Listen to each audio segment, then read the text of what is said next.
year has passed since the Indonesian government transferred custody of Mary Jane Veloso to the Philippine justice system. Though back in the homeland, she's still behind bars pending resolution of her narcotics case against her recruiters, whom she blames set her up with a suitcase of heroin.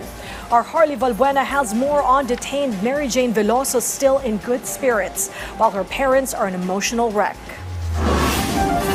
Clemency for Mary Jane! Free her now! Clemency for Mary Jane! Free her now!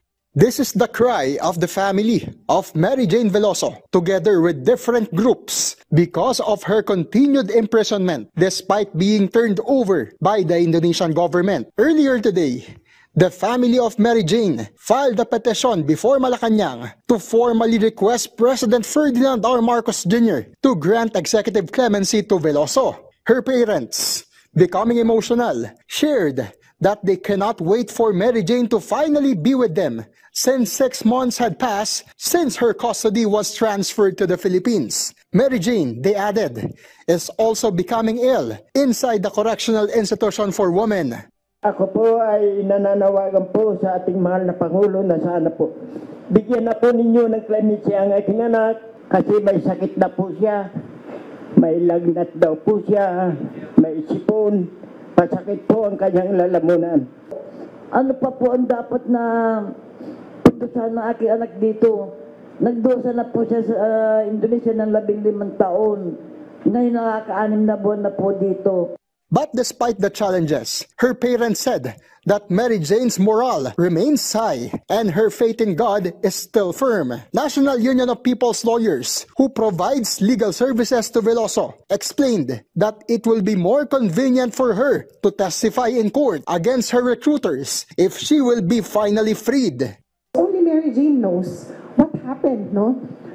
From the time that she was recruited up until the time she was arrested in Indonesia for a crime she did not commit. Mahalaga ito para siya ay makakuha ng hustisya, no? Accountability laban sa kanyang mga recruiters and traffickers. Migrante International, meanwhile, calls on President Marcos to grant the clemency to Veloso before his 4th State of the Nation address this month. Isa po ito sa pinakamahalagang desisyon na kanyang gagawin sa kanyang administrasyon. Kaya po para sa amin, inaasahan namin na bago po niya i-deliver ang kanyang susunod na State of the Nation address na mapapalaya na si Mary Jane at makakabalik na po siya sa piling ng kanyang pamilya, sa kanyang komunidad. In line with this, the palace assured that the petition will reach President Marcos. It added that Veloso family can expect a positive response if the clemency will bear no legal implications.